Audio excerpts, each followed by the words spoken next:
மக்களே, இந்த ஒரு வீடியோவில் நம்ம என்ன பார்க்க போகிறோம்னா, நம்ம அத்தனை பேருக்குமே ஒரு சந்தேகம் வந்திருக்கும். இவங்க மிஷின் விஷயத்தில் ஏதாவது சேட்டை பண்ணிட்டாங்கன்னா, ஏன்னா ஓட்டுப்பதிவு அன்னைக்கே திருச்சி கிழக்கில், அப்புறம் துறைமுகம் பகுதியில் இங்கெல்லாம் சில விஷயங்கள் பார்த்தோம்.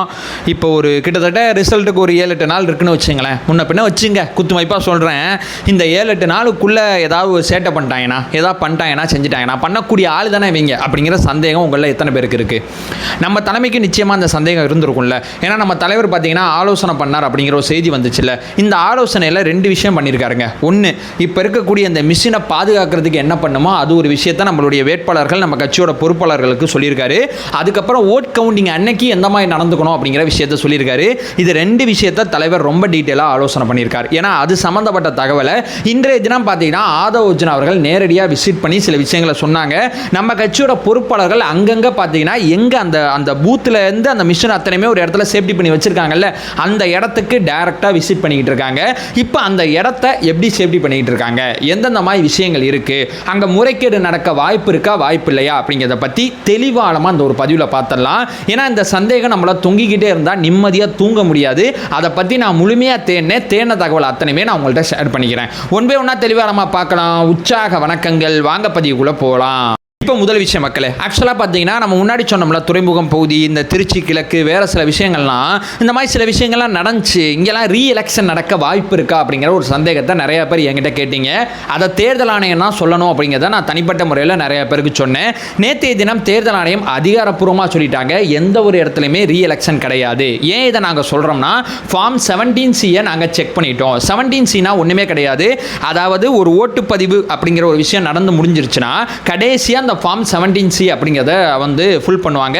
ஒரு வாக்காளர் வருகை பதிவேடு அப்படிங்கிறது தான் இதோட ஃபுல் ஃபார்ம் நம்ம வச்சுக்கலாமே. இதில் என்ன பண்ணுவாங்கன்னா, மொத்த வாக்காளர்கள் இந்த பூத்தில் எத்தனை பேர் இங்கே ப்ரெசென்ட் ஆகிருக்காங்க, எத்தனை பேர் இங்கே ஓட்டு போட்டிருக்காங்க அப்படிங்கிற தகவலை முழுமையாக அந்த ஃபார்மில் வந்து ஓட்டுப்பதிவு முடிஞ்ச பிறகு இவ்வளோ ஓட்டு பதிவாயிருக்கு, இவ்வளோ வாக்காளர்கள் இருக்காங்க அப்படிங்கிற தகவல் அத்தனையுமே பார்த்தீங்கன்னா அவங்க அந்த தேர்தல் நடத்தும் அலுவலர் பார்த்தீங்கன்னா அங்கே வந்து எழுதுவார். எழுதிட்டு அதில் ஒரு காப்பியை எல்லா பூத் ஏஜென்ட்டுக்குமே கொடுத்துருவாங்க. நம்மளோட பூத் ஏஜென்ட்டுக்கும் அந்த காப்பி இருக்கும். அடுத்த நாள் என்ன பண்ணுவாங்கன்னா, இப்போ இந்த பூத்தில் இருக்கக்கூடிய ஏஜென்ட் அத்தனை பேருமே பேசுவாங்க. நம்ம தலைமையில் இருக்கக்கூடிய சில பேர் நம்ம வேட்பாளர் தான் பேசுவாங்க. அடுத்த நாள் இந்த ஃபார்ம் 17C பற்றி நாங்கள் செக் பண்ண போகிறோம், யாராவது எங்கேயாவது ரீஎலெக்ஷன் பண்ணணும்னு சொல்லி உங்களுக்கு ஏதாவது தோணுச்சுன்னா இங்கே வந்து சொல்லுங்க அப்படின்னு சொல்லி தேர்தல் கமிஷன் பார்த்தீங்கன்னா முன்னாடியே சொல்லிடுவாங்க. நம்ம தரப்புலேருந்தும் சரி, வேறு கட்சிக்காரங்க யாரும் சரி, எங்கேயுமே ரீஎலெக்ஷன் கேட்கல. தேர்தல் ஆணையத்துக்கும் எங்கேயுமே ரீஎலெக்ஷன் பண்ணணும்னு தோணலை. 2 பக்கத்துலையுமே எதுவுமே இல்லாதனால ரீஎலெக்ஷன் கிடையாது அப்படிங்கிறத ஃபார்ம் 17C செக்கப்புக்கு அப்புறம் தேர்தல் ஆணையம் அதிகாரப்பூர்வமாக சொல்லிட்டாங்க. ஸோ நம்ம முன்னாடி பேசின அந்த திருச்சி கிழக்கு வந்தது போனது எதுவுமே இனிமேல் நம்ம பேச வேண்டிய அவசியம் கிடையாது. ஏன்னா எங்கேயுமே ரீஎலெக்ஷனுக்கு வாய்ப்பு இல்லை அப்படிங்கிற விஷயத்த முதல்ல தெரிஞ்சுங்க. இது நம்பர் 1 பாயிண்ட். இப்போ நம்பர் 2, அதாவது பார்த்தீங்கன்னா, சரி இப்போ அந்த மிஷின் மேட்ருக்கு வா, அந்த மிஷினை எங்கே சேஃப்டி பண்ணுவாங்க அப்படிங்கிற இடத்துக்கு வா அப்படின்னு சொல்லி கிட்டத்தட்ட 75,000 பூத்தில் நம்ம ஓட்டு போட்டிருப்போம். அந்த பூத்தில் இருந்த அத்தனை மிஷினையும் தமிழ்நாட்டில் ஒரு 62 இடங்களில் சேஃப்டி பண்ணி வச்சுருக்காங்க. சென்னையில் மட்டும் 3 இடம், ஒரு காலேஜாக இருக்கலாம், ஸ்கூலாக இருக்கலாம், எங்கேயோ ஒரு இடம்னு வச்சுங்களேன், ஒரு 62 இடங்களில் ஃபுல் அண்ட் ஃபுல் சேஃப்டி பண்ணி வச்சுருக்காங்க. இந்த சேஃப்டி மெஷர்ஸ் தான் இப்போ நம்ம பேச போகிறோம். எப்படி சேஃப்டி பண்ணுறாங்க அப்படின்னு சொல்லி கேட்டிங்கன்னா, கிட்டத்தட்ட அந்த 62 இடங்களில் ரொம்ப முக்கியமாக பாதுகாக்கணும், இந்த இடத்துல நிறையா பிரச்சனை வரும்னு தோணுச்சுன்னா 5 அடுக்கு பாதுகாப்பு போடுறாங்க. இல்லைங்க இங்கே கொஞ்சம் லைட்டாக தான் இருக்கும் அப்படின்னா 3 அடுக்கு பாதுகாப்பு போடுறாங்க. சுச்சுவேஷனுக்கு ஏற்றபடி, இடத்துக்கு ஏற்றபடி பாதுகாப்பு வளையத்தை இவங்க முதல்ல டிசைன் பண்ணுறாங்க. இப்போ உதாரணத்துக்கு பார்த்தீங்கன்னா 5 அடுக்கு பாதுகாப்புனா எப்படி இருக்கும் அப்படின்னு சொல்லி கேட்டிங்கன்னா, ஃபர்ஸ்ட் ஆஃப் ஆல் பார்த்தீங்கன்னா துணை ராணுவப்படை சுற்றி நிற்பாங்க. அந்த பில்டிங்கை சுற்றி துணை ராணுவப்படை நிற்பாங்க. அதுக்கப்புறம் அடுத்த லேயரில் பார்த்தீங்கன்னா யார் இருப்பாங்கன்னா, சிறப்பு காவல் படையிலேருந்து சில பேர் பார்த்தீங்கன்னா அடுத்த லேயரில் இருப்பாங்க. 3வது லேயரில் யார் இருப்பான்னு சொல்லி கேட்டிங்கன்னா, இப்போ வந்து சென்னையில் அந்த இடம் இருந்துச்சுன்னா சென்னையோட காவல் படை இருப்பாங்கல்ல, அவங்க அங்கே இருப்பாங்க. இல்லை திருச்சினா திருச்சியில் இருக்கிறவங்க இருப்பாங்க. எந்த ஊரோ அந்த ஊரை சேர்ந்த போலீஸ்காரங்க இருப்பாங்க. அதுக்கப்புறம் பார்த்தீங்கன்னா அடுத்த கட்டமாக மிக முக்கியமான ஆயுதப்படையில் இருக்கிற சில பேரை கூட நிப்பாட்டலாம். இல்லை வேறு சில துறைகளில் இருக்கக்கூடிய காவல்துறை வந்து அந்த லேயரில் நிப்பாட்டுவாங்க. அதுக்கடுத்து 5வது லேயரில் ஹையர் அஃபீஷியல்ஸ் நிறைய பேர் பார்த்தீங்கன்னா நிற்பாங்க. இந்த மாதிரி பார்த்தீங்கன்னா மொத்த லேயர் ஒரு 5 அடுக்கு லேயரில் மொதல் 3 அடுக்கு வந்து எல்லா இடத்துலையும் சேமாக இருக்கும். எக்ஸ்ட்ரா 2 அடுக்கு அந்த லேயருக்கு அந்த ஊருக்கு யார் தேவைப்படுவாங்களோ அந்த பாதுகாப்பு படையை அடுத்த 2 லேயரில் போட்டுக்கிறாங்க. டோட்டலாக பார்த்தீங்கன்னா 5 அடுக்கு பாதுகாப்பு அங்கே போடுறாங்க. சில இடங்களில் 3 அடுக்கு பாதுகாப்பு போடுறாங்க. இப்போ இந்த 3 அடுக்கு பாதுகாப்பு இவங்க மட்டும்தான் இருப்பாங்களா, நம்ம கட்சிக்காரங்க யாரும் இருக்க மாட்டாங்களா அப்படின்னு சொல்லி கேட்டிங்கன்னா, இப்போ ஒரு கட்டணம் இருக்குது, ஒரு கல்லூரியில் வச்சுருக்காங்க ஒரு ரூம்லனா, அந்த கல்லூரிக்கு வெளியே ஒரு முகாம் போட்டு எல்லா கட்சியோட பிரதிநிதிகளும் அங்கே தங்கிக்கலாம். அவங்க வந்து கிட்டத்தட்ட பார்த்தீங்கன்னா இந்த விஷயங்கள் அத்தனையுமே மானிட்டர் பண்ணிக்கலாம். இந்த 62 இடங்கள்லுமே தாவேக்காவோட நிர்வாகிகள் ராப்பகலா காவை காத்துக்கிட்டு இருக்காங்க அப்படிங்கிறத நம்ம ரொம்ப தெளிவாக சொல்லணும். 8 மணி நேரம் அப்படிங்கிற பேட்சில் 3 பிரிவா, அதாவது 3 டீமாக பார்த்தீங்கன்னா அந்த 62 இடங்களில் பக்காவாக நம்ம பசங்களும் பார்த்துட்டு இருக்காங்க, நம்ம நிர்வாகிகளும் பார்த்துட்டு இருக்காங்க அப்படிங்கிறது நான் இங்கே சொல்லிக்கிறேன். அது போக பார்த்தீங்கன்னா காவல்துறையை சேர்ந்தவங்க பார்த்துட்டு இருக்காங்க. இந்த மிஷின் அத்தனையுமே அந்த லொக்கேஷனுக்கு வந்த பிறகு அந்த லொக்கேஷனை என்ன பண்ணுறாங்கன்னா 2 பூட்டு போட்டு அதை அப்படியே சீல் பண்ணுறாங்க. சீல் பண்ணது மட்டும் கிடையாதுங்க, full and full CCTV camera எல்லா இடத்துலையுமே இருக்கு.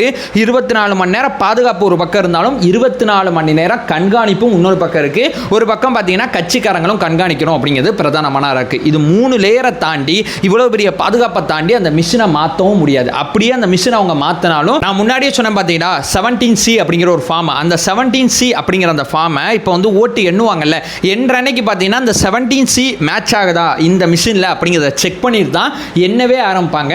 அங்கேயே மிஸ் மேட்ச் ஆனிச்சுன்னா நம்ம கட்சியோட நிர்வாகிகள் அப்பயே சொல்லிடுவாங்க, இல்லைங்க நான் சைன் பண்ணி என்கிட்ட வந்து அந்த பூத் ஏஜென்ட்டாக என் கையில் இருக்கிற விஷயம் வேற, இந்த மிஷினில் இப்போ இவங்க சொல்கிற விஷயம் வேற, ரெண்டுக்குமே வித்தியாசம் இருக்குது அப்படிங்கிறத நம்ம பூத் ஏஜென்ட் அங்கேயே பார்த்தீங்கன்னா கையை தூக்கலாம். அது வழியாக பார்த்தீங்கன்னா நம்ம சில விஷயங்கள்லாம் கண்டுபிடிச்சிடலாம். ஓவரால் பார்த்தீங்கன்னா இந்த 17C பெரிய ரோல் பண்ணோம், இந்த பாதுகாப்பு பெரிய ரோல் பண்ணோம். இது மட்டும் இல்லாமல் அந்த இடம் இருக்குல்ல, அந்த 62 லொக்கேஷன் இருக்குது பார்த்தீங்களா, RO அப்படிங்கிறவங்க அந்த தொகுதியில் எந்தெந்த இடத்துல மிஷின் இருக்கோ அந்த தொகுதியோட RO ஒரு நாளைக்கு 2 தடவை பார்த்தீங்கன்னா அந்த இடத்துக்கு போய் விசிட் பண்ணிட்டு வர்றது அவங்களுடைய கடமை.